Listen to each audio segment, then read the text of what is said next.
భారతదేశ రాజ్యాంగానికి సంబంధించి ఈ పార్ట్స్ ఎలా గుర్తుపెట్టుకోవాలి, భాగాలు గుర్తుపెట్టుకోవడానికి చాలా మంది కూడా డిఫికల్ట్గా ఫీల్ అవుతూ ఉంటారండి. వాటికి సంబంధించి ఎలా గుర్తుపెట్టుకోవాలి ఈజీగా అనేది మనం ఈ వీడియోలో ఒకసారి డీటెయిల్డ్గా డిస్కస్ చేద్దామండి. బిఫోర్ స్టార్టింగ్ అవర్ సెషన్ మనం ఒకసారి ఒక చిన్న క్లారిటీ తెచ్చుకుందామండి. పార్ట్స్ ఎన్ని ఉన్నాయి భారతదేశ రాజ్యాంగంలో? 22 ఉండడం అయితే జరిగింది. వీటినే మనం నెంబర్డ్ పార్ట్స్ అని పిలుస్తూ ఉంటారండి. నెంబర్డ్ పార్ట్స్ అంటే ఏంటి? 1 2 3 4 అప్ టు 22 వరకు అనేది ఉండడం అయితే జరిగింది. అయితే భారతదేశ రాజ్యాంగంలో సబ్ పార్ట్స్ అనేవి కూడా ఉండడం అయితే జరిగింది. 4A 9A 9B 14A వీటిని సబ్ పార్ట్స్ అంటామండి. ఈ సబ్ పార్ట్స్ మొత్తం కలుపుకుంటే ఎంత అవుతుంది? 22 + 4 ఎంత అవుతుందండి? 26. అయితే మనకి 7th పార్ట్ అనేది ఖాళీగా ఉంది కాబట్టి దాన్ని మైనస్ చేస్తే మనకి ఎంత అండి? 25 పార్ట్స్ అనేది భారతదేశ రాజ్యాంగంలో ఉండడం అయితే జరిగింది. ఇక్కడ క్వశ్చన్ ఎలా ఎక్స్పెక్ట్ చేయొచ్చు అంటే, ఇక్కడ చాలా మంది కూడా కన్ఫ్యూజ్ అవుతూ ఉంటారండి. కన్ఫ్యూజ్ అవ్వద్దు. నెంబర్డ్ పార్ట్స్ అని స్పెసిఫిక్గా నీకు క్వశ్చన్లో మెన్షన్ చేస్తే మన ఆన్సర్ వచ్చేసి 22 అండి.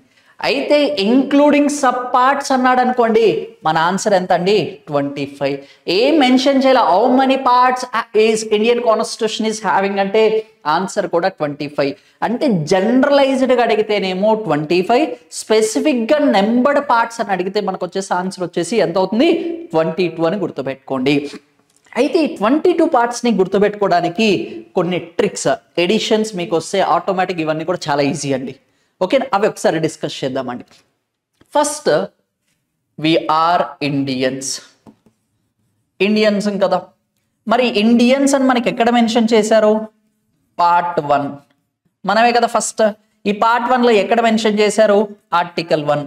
ఆర్టికల్ 1లో ఏం చెప్పారు? India that is called it as Bharat union of states అని చెప్పారు కదా. అయితే భారతదేశానికి సంబంధించి భూభాగం గురించి ఎక్కడ మెన్షన్ చేశారు? ఆర్టికల్ 1. అది ఎక్కడుంది? పార్ట్ 1లో ఉండడం అయితే జరిగింది. ఎప్పుడైనా సరే for example just imagine this is as a India. ఇన్ని ఇండియా అనుకుంటే మీరు ఇండియాకి సంబంధించి ఏ భూభాగం తీసుకున్నా కానీ మనకి ఎన్ని కార్డినల్ పాయింట్స్ ఉంటాయి? 4 కదా. నార్త్ అంటాం, సౌత్ అంటాం, ఈస్ట్ అంటాం, వెస్ట్ అంటాం. ఈ 4 తీసుకుంటే మీరు సింపుల్గా ఈజీ గుర్తుపెట్టుకోవచ్చు. పార్ట్ 1 ఇండియా మన గురించి, భారతదేశము భూభాగానికి ఎన్ని దిక్కులు ఉన్నాయి? 4. అలా గుర్తుపెట్టుకోండి. ఎన్ని ఆర్టికల్స్ అంటే 1 to 4 ఆర్టికల్స్ అనేది పార్ట్ 1లో మెన్షన్ చేయడం అయితే జరిగింది. అంటే ఫస్ట్ మనం అనమాట, అలా గుర్తుపెట్టుకోండి. Next citizenship. ఈ సిటిజన్షిప్ ఆల్రెడీ 4 అయిపోయింది. 5 to 11. ఈ 11 అనేది మనం ఇలానే కదండి రాసింది. దీన్ని రోమన్ నెంబర్లో కన్వర్ట్ చేయండి, ఆటోమేటిక్గా ఏమవుతుంది? పార్ట్ 2 అవుతుంది. పార్ట్ 2 దేనికి సంబంధించింది అంటే సిటిజన్షిప్ గురించి డిస్క్రైబ్ చేయడం అయితే జరుగుతూ ఉంటుంది. అలా గుర్తుపెట్టుకోండి. Next fundamental rights. ఈ కాన్సెప్ట్ మనం ఎక్కడి నుంచి ఇన్స్పైర్ చేసుకున్నామండి? USA. అంటే 1 2 3 అంటే పార్ట్ 3. అంటే యుఎస్ఏలో ఎన్ని లెటర్స్ ఉన్నాయి? 3. ఎప్పుడు వచ్చేసి మనకి సింపుల్గా ఉండే ఫండమెంటల్ రైట్స్ ఎక్కడి నుంచి? అమెరికా. అమెరికాలో ఏ పార్ట్లో మనకి ఇండియన్ కాన్స్టిట్యూషన్లో యాడ్ చేసాం? పార్ట్ 3లో అనేది యాడ్ చేయడం అయితే జరిగిందండి. ఇంకా ఈజీగా సార్ ఇది కొంచెం కష్టం ఉంది అంటే ఇక్కడ 12 నుంచి 35 వరకు ఫండమెంటల్ రైట్స్ గురించి డీల్ చేస్తాయి. 1 + 2 ఎంత అండి? 3. అంటే ఫండమెంటల్ రైట్స్ అనేది 12 అనే ఆర్టికల్ నీకు బ్లైండ్ గుర్తుండాలి. ఆ 12ని ఎడిషన్ చేయి, ఓకేనా? 1 + 2 చేయి, ఆటోమేటిక్గా 3 అవుతుంది. 3 అంటే ఫండమెంటల్ రైట్స్. USA 3 letters. అలా గుర్తుపెట్టుకోండి, ఈజీగా ఉంటుంది. మీరు ఎలా గుర్తుపెట్టుకుంటారు అనేది ఇట్స్ అప్ టు యూ అండి. ఫైనల్గా దీని మీద చాలా వర్క్ చేసినాక ఇదంతా కూడా మనం చెప్పడం అయితే జరుగుతుంది. మా ప్రయత్నం అంతా ఒకటే, ఎట్టి పరిస్థితుల్లో ఇవి ఎలా అయినా సరే మీరు గుర్తుపెట్టుకోవాలి అని చెప్పేసి 1కి 2 ఎగ్జాంపుల్స్ అనేది ప్రొవైడ్ చేయడం అయితే జరుగుతుంది. Up to U. Okay, next directive principles of state policy. ఇక్కడ D అంటే ఏబిసిలో వాల్యూ ఎంత అండి? 4. Directive principles of state policy అంటే పార్ట్ 4లో అనేది మెన్షన్ చేయడం అయితే జరిగిందండి. అయితే సార్ మరి ఫండమెంటల్ డ్యూటీస్ ఉన్నాయి కదా, అక్కడ D వచ్చింది కదా, కన్ఫ్యూజ్ అవుతారేమో అని కొంతమంది అనుకుంటూ ఉంటారు. ఫస్ట్ లెటర్ D అయితేనేమో 4 అండి, సెకండ్ టైం D వస్తేనేమో ఫండమెంటల్ డ్యూటీస్, అది 4Aలో అనేది యాడ్ చేయడం అయితే జరిగింది. ఇది ఒరిజినల్గా లేదు. ఇది మనకి 42వ రాజ్యాంగ సవరణ నుంచి మనకి ఎప్పుడు తీసుకువచ్చారు అంటే 1976లో తీసుకువచ్చారండి. ఓకేనా? అందుకు లేదు కాబట్టి దీన్ని యాడ్ అయింది కాబట్టి 4Aలో యాడ్ చేయడం అయితే జరిగింది. అలా గుర్తుపెట్టుకోండి. ఆర్టికల్ 51 క్లాస్ A సింపుల్ 1 ఆర్టికలే డిస్క్రైబ్ చేయడం అయితే జరుగుతూ ఉంటుంది. నెక్స్ట్ యూనియన్ గవర్నమెంట్, కేంద్ర ప్రభుత్వం అంటున్నాడు. ఏదైనా ఒక గవర్నమెంట్ యొక్క టెన్యూర్ ఎంత అండి? 5 years. లేదంటే 5 years కన్నా ముందే క్యాన్సిల్ చేయొచ్చు. ఇన్ జనరల్గా గవర్నమెంట్ అనేది 5 సంవత్సరాలు ఉంటుంది. అయితే కేంద్ర ప్రభుత్వం యొక్క కాల పరిమితి ఎంత? 5 years. ఇక్కడ టెన్యూర్ గుర్తుపెట్టుకోండి. ఇన్ జనరల్గా గవర్నమెంట్ యొక్క టెన్యూర్ 5. అంటే పార్ట్ 5 వచ్చేసి యూనియన్ గవర్నమెంట్ గురించి అనేది డిస్క్రైబ్ చేయడం అయితే జరుగుతూ ఉంటుంది. సార్ ఇలా కాదు, ఇంకా డీటెయిల్ ఇంకా ఏమైనా గుర్తుపెట్టుకోవచ్చు అంటే మీరు చాప్టర్స్ అని ఉంటాయండి. పార్ట్స్ అన్ని కూడా మనకి భాగం కాస్త అధ్యాయాల కింద డివైడ్ చేయడం అయితే జరిగింది. ఇక్కడ ఎన్ని పార్ట్స్ ఉన్నాయి? మొత్తం కూడా 5 పార్ట్స్ ఉంటాయండి. ఆర్టికల్ నెంబర్ 50 to 151ని 5 చాప్టర్స్ కింద డివైడ్ చేయడం అయితే జరిగింది. ఇందులో సెగ్రిగేట్ చేశారు. యూనియన్ ఎగ్జిక్యూటివ్, కేంద్ర కార్యనిర్వహణ శాఖ, ఆర్టికల్ 52 to 78. మీకు ఈ క్లాసిఫికేషన్ వచ్చిందా? ఆటోమేటిక్గా మీకు ఆర్టికల్స్ అన్ని కూడా గుర్తుంటాయండి. ఓకేనా? ఇప్పుడు ప్రెసిడెంట్ అనగానే 52 ఫస్ట్ ఆర్టికల్ అక్కడ స్టార్ట్ అవుతుంది. వైస్ ప్రెసిడెంట్ అనగానే 63 గుర్తుండాలి. Council of ministers aid and advice to the president 74 గుర్తుండాలి. Attorney general of India 76. ఇలా ఒక క్లాసిఫికేషన్ మీకు గుర్తుంది అంటే ఆటోమేటిక్ ఇందులో ఎవరు ఉంటారు అని మీరు ఇంకొంచెం వర్క్ చేసి ఇది ఈజీ అండి. ఇక్కడ చాప్టర్ 2 పార్లమెంట్ 79 to 122 వరకు అనేది డిస్క్రైబ్ చేయడం అయితే జరిగింది. Next chapter 3 legislative power of president of India. అంటే పార్లమెంట్ అయిపోయింది. జనరల్ గా శాసనాలు తయారు చేసిన పవర్ ఎవరిది? పార్లమెంట్ది. పార్లమెంట్ దగ్గర నుంచి ఇప్పుడు ఎవరికి వచ్చింది? President of India. President of India ఏమంటున్నాడు? 1 2 3 స్టార్ట్ రెడీ అంటున్నాడు. దేనికి? Preparation of law. In case both the houses of the parliament is not in the sessions, at that time the president of India will prepare the laws. A article base చేసుకొని? 1 2 3. ఈ 1 2 3 ని చాలా easy గుర్తుపెట్టుకోవచ్చండి. 1 + 2 + 3 దీని మొత్తం some చేయండి, ఎంత వచ్చింది? 6. అంటే రాష్ట్రపతి ఎలాంటి శాసనాలు చేసినా కానీ అవి ఎప్పటిదాకా ఉంటాయి? ఓన్లీ 6 months వరకే. ఆర్ పార్లమెంట్ సమావేశాలకు వచ్చేంత వరకే. వన్స్ పార్లమెంట్ సమావేశాలకు వచ్చినప్పుడు అవి ఎంతకాలం ఉంటాయి? 6 weeks. 6 months 6 weeks. ఆర్టికల్ 1 2 3 రెడీగా ఉన్నాడు ఎవరు? President of India. అలా గుర్తుపెట్టు. నెక్స్ట్ చాప్టర్ 4 యూనియన్ సంబంధించిన జ్యుడిషియరీ, సుప్రీంకోర్టుకి సంబంధించింది. Article number 124 to 147. నెక్స్ట్ వచ్చేసి చాప్టర్ 5 వచ్చేసి మనకి controller auditor general of India గురించి డిస్క్రైబ్ చేయడం అయితే జరిగింది. 148 to మనకు వచ్చేసి 151 వరకు అనేది డిస్క్రైబ్ చేయడం అయితే జరిగింది. ఇది యూనియన్ గవర్నమెంట్. ఎంటైర్ క్లాసిఫికేషన్ గుర్తుంటుంది ఆటోమేటిక్. ఇక్కడ ఏదో ఒకటి మీరు గుర్తుపెట్టుకోండి. 1 2 3 ఓకేనా? లేదు అంటే 79 పార్లమెంట్ కంపోజిషన్ చెప్పారండి. పార్లమెంట్లో ఎవరు ఉంటారు? లోక్సభ, రాజ్యసభ, ప్రెసిడెంట్. అలా చిన్న ఒక ఆర్టికల్ రిఫరెన్స్ తీసుకుంటే ఇవన్నీ కూడా గుర్తుంటాయి. ఆర్టికల్స్ ఎలా గుర్తుపెట్టుకోవాలని మళ్ళీ నేను ఖచ్చితంగా దాని మీద ఒక వీడియో ప్రొవైడ్ చేస్తాను. అక్కడ మీకు ఇంకా క్లారిటీ అనేది కూడా వస్తూ ఉంటుందండి. Next 6th part. ఈ 6th పార్ట్ మీరు చాలా ఈజీ గుర్తుపెట్టుకోవచ్చండి. మనం 6 అంటే ఎలా రాస్తామండి? ఇలానే కదా, ఓకేనా? ఎస్. ఈ ఎస్ అంటే 6 స్టేట్ గవర్నమెంట్. అలా గుర్తుపెట్టుకోండి. ఎస్ అంటే 6 అంటే ఏంటి? State government. అక్కడ కేంద్ర ప్రభుత్వానికి టెన్యూర్ తీసుకుందాం, ఇక్కడ వచ్చేసి లెటర్ని తీసుకుంటున్నాం. చాలా సింపుల్ అండి. ఎస్ 6 ఓకేనా? అక్కడ 151 అయిపోయింది. 52 దగ్గర నుంచి మనకు వచ్చేసి ఎక్కడ వరకు అంటే 237 వరకు ఆర్టికల్స్ అనేది మెన్షన్ చేయడం అయితే జరిగింది. సింపుల్ గుర్తుపెట్టు. సార్ ఇలా కాకుండా ఇక్కడ కూడా చాప్టర్స్ గుర్తుపెట్టుకోండి. ఇక్కడ పార్ట్ 6లో వచ్చేసి ఎన్ని చాప్టర్స్ ఉంటాయి అంటే 6 చాప్టర్స్ ఉంటాయండి. పార్ట్ 5లో 5 చాప్టర్స్, పార్ట్ 6లో 6 చాప్టర్స్. అలా గుర్తుపెట్టుకున్నా కానీ ఈజీ అండి. State government. సార్ ఇక్కడ 6 అనేది ఇలా తీసుకున్నారు, బానే ఉంది. మరి 7లో కూడా ఎస్ఏ వస్తుంది, 16లో కూడా ఎస్ఏ వస్తుంది, 17లో కూడా ఎస్ఏ వస్తుంది. ఈ 16 17 నేను మళ్ళీ చెప్తా, మనం అక్కడ డిస్కస్ చేద్దామండి. 77 అనేది మనకి లేదు కదా, డిలీట్ చేశారు కాబట్టి ఇబ్బంది లేదు. ఎన్నో అమెండ్మెంట్? 7th అమెండ్మెంట్ నుంచి. అది చాలా క్లియర్గా మనం పక్కన పెట్టేద్దామండి. ఇక్కడ 8 చాలా సింపుల్ అండి. దేని గురించి? కేంద్ర పాలిత ప్రాంతాల గురించి చెప్తున్నారు. ఎన్ని కేంద్ర పాలిత ప్రాంతాలు ఉన్నాయి? 8 కదా. చాలా సింపుల్ కదా. ఎన్ని యూనియన్ టెరిటరీస్ ఉన్నాయి? సార్ ఇప్పుడు 8 ఉన్నాయి. మరి ఒకప్పుడు ఇది 7 ఉండేది, ఒకప్పుడు 9 అంటున్నాము. ఇంకా ఫ్యూచర్లో ఇలా ఉండదు కదా, ఇప్పుడు ఉంది కదా. అలా గుర్తుపెట్టుకోండి. మరి ఫ్యూచర్ గురించి కూడా మీరు ఆలోచిస్తే ఇక్కడ ఆర్టికల్ నెంబర్ 239 to 242 వరకు అనేది మెన్షన్ చేశారు. దీన్ని సమ్ చేయండి, ఓకేనా? 2 + 4 + 2 ఎంత అండి? 8. సింపుల్ కదా. పార్ట్ 8 యూనియన్ టెరిటరీస్ ఎన్ని ఉన్నాయి? మనకు వచ్చేసి 8 ఉన్నాయి. ఆర్టికల్ వచ్చేసి 239 to 242. ఈ ఆర్టికల్ సమ్ చేస్తే మనకు వచ్చిందండి, సింపుల్. నెక్స్ట్ మనకు వచ్చేసి 9, పార్ట్ 9 చాలా సింపుల్ అండి. ఈ పార్ట్ 9 ఎలా గుర్తుపెట్టుకోవాలి అంటే 9th prime minister of India ఎవరు? యాక్టింగ్ ప్రైమ్ మినిస్టర్ తీసేయండి. ఫర్ ఎగ్జాంపుల్ పండిత్ జవహర్లాల్ నెహ్రూ గారు, మనకి లాల్ బహదూర్ శాస్త్రి గారు, ఇందిరాగాంధీ గారు, మొరార్జీ దేశాయ్ గారు, చౌదరి చరణ్ సింగ్ గారు, అలా సీక్వెన్స్ తీసుకుంటే మనకి 9th ప్రైమ్ మినిస్టర్ ఎవరండి? పివి నరసింహారావు గారు వస్తారండి. అయితే పిలో పి ఉంది, ఇక్కడ పంచాయత్.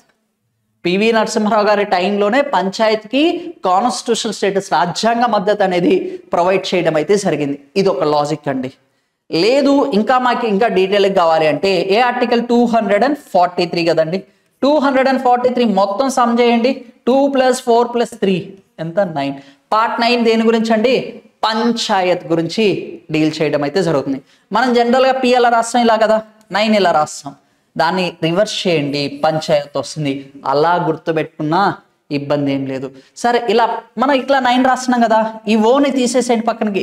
243 to 243 ఓ పంచాయత్ గురించి డీల్ చేయడం అయితే జరుగుతుంది. ఓ అయిపోయింది. నెక్స్ట్ పి తర్వాత ఏమొస్తుంది? మనకు వచ్చేసి మున్సిపాలిటీస్ అని గుర్తుండాలి. పి అంటే ఫస్ట్ మున్సిపాలిటీస్.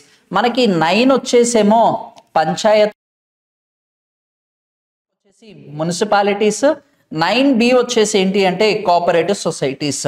ఓకేనా? దీన్ని పీవీసీ లాగా పిఎంసి అని గుర్తుపెట్టుకున్నా ఇబ్బంది ఏం లేదు. ఓకేనా? మీ ఇష్టం, ఇంకా ఎలా అయినా గుర్తుపెట్టుకోండి. ఇది 9కి సంబంధించి. నెక్స్ట్ 10 చాలా సింపుల్ అండి. 10 ఏంటి? Scheduled and tribal areas. Scheduled and tribal ఏరియాస్కి సంబంధించింది. మనకి 5th షెడ్యూల్ దేనికి సంబంధించింది? షెడ్యూల్ అండ్ ట్రైబల్ స్టేట్స్కి సంబంధించిందే కదా. 5th షెడ్యూల్లో ఎన్ని స్టేట్స్ ఉన్నాయి? 10 స్టేట్స్. ఇక్కడ ఏం చెప్తున్నాడు? Schedule and tribal areas 10th part. Easy. లేదు ఇలా కష్టంగా ఉంది సార్ అంటే ఏం లేదండి, 244 మొత్తం సమ్ చేయండి. ఎంత వస్తుందండి? 10 వస్తుంది. ఈజీ. 10 వస్తుంది. 10th part schedule and tribal areas. Simple గుర్తుపెట్టుకోండి. ఓకేనా? ఇక్కడ ఆర్టికల్ గుర్తుంటుంది, ఆటోమేటిక్గా మీకు దానికి సంబంధించిన పార్ట్ నేమ్ కూడా గుర్తుంటుందండి. Next centre state relations. Centre state relations అనేది 11th పార్ట్లో అనేది మెన్షన్ చేయడం అయితే జరిగింది. 11 అనేది ఎలా గుర్తుపెట్టుకోవాలి? ఏ ఆర్టికల్ నుంచి స్టార్ట్ అవుతుంది సెంటర్ స్టేట్ రిలేషన్స్?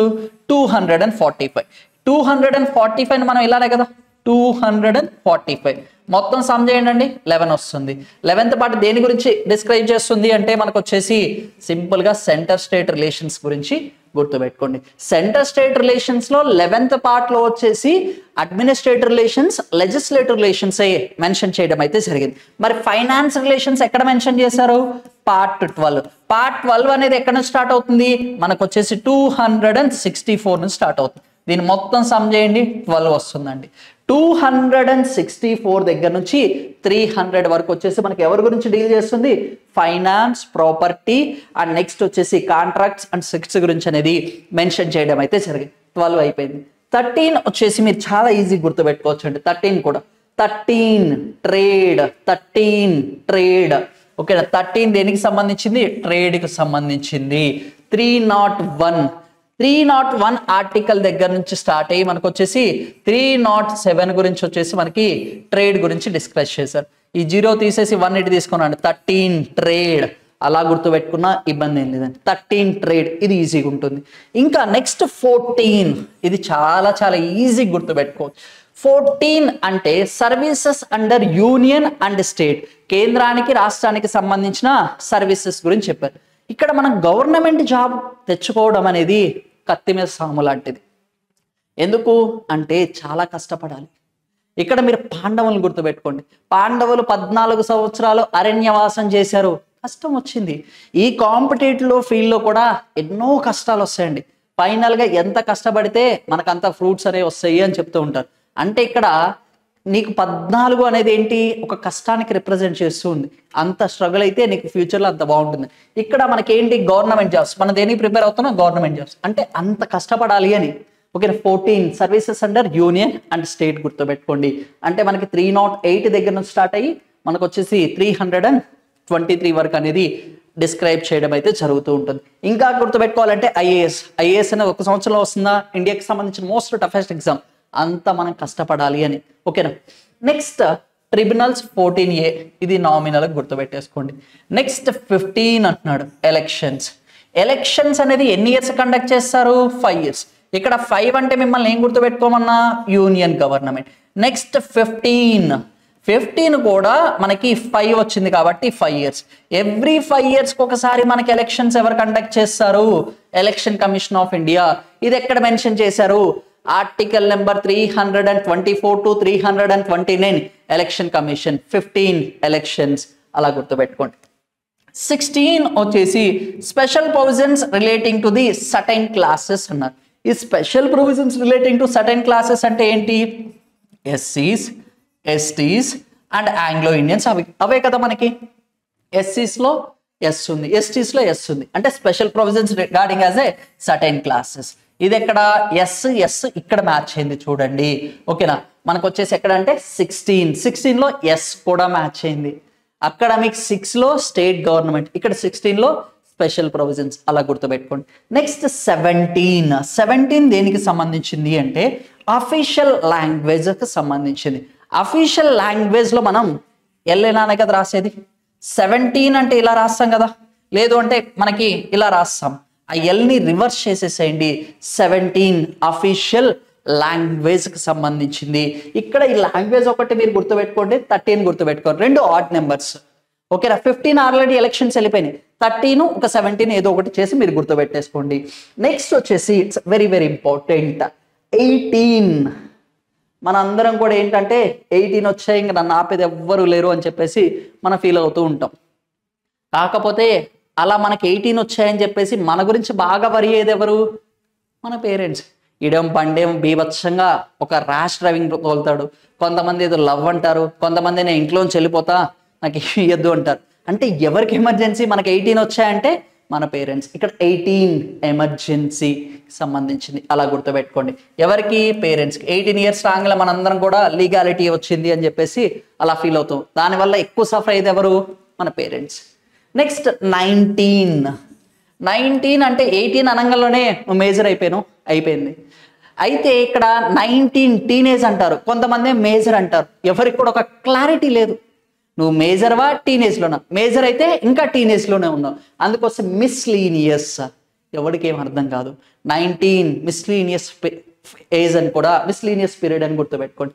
ఇండియన్ కాన్స్టిట్యూషన్కి సంబంధించి one and only article mention చేసింది ఒకే ఒక్క పార్ట్ అండి. అదేంటి అంటే పార్ట్ 20. ఈ పార్ట్ 20 ఎవరి గురించి మెన్షన్ చేసింది, amendment of Indian constitution. One and only article ఏంటి, ఆర్టికల్ నెంబర్ 368. జస్ట్ అది ఒకటి గుర్తుపెట్టేసుకోండి.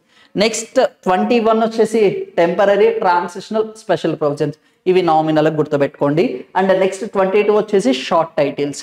మీరు జస్ట్ మనకి ఎగ్జామ్లో అడిగేది కూడా ఈ ఏరియా అండి. 13 నుంచి 17 బాగా అడుగుతాడు, లేదు అంటే మనకి 9 దగ్గర నుంచి ఈ ఏరియా కూడా అడుగుతాడు.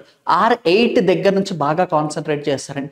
ఇవి మీరు ఖచ్చితంగా మనం ఏవైతే ట్రిక్స్ చెప్పామో అవి గుర్తుపెట్టుకుంటే ఖచ్చితంగా మీకు parts of Indian constitution and articles అనేది కూడా ఈజీగా గుర్తుంటాయండి.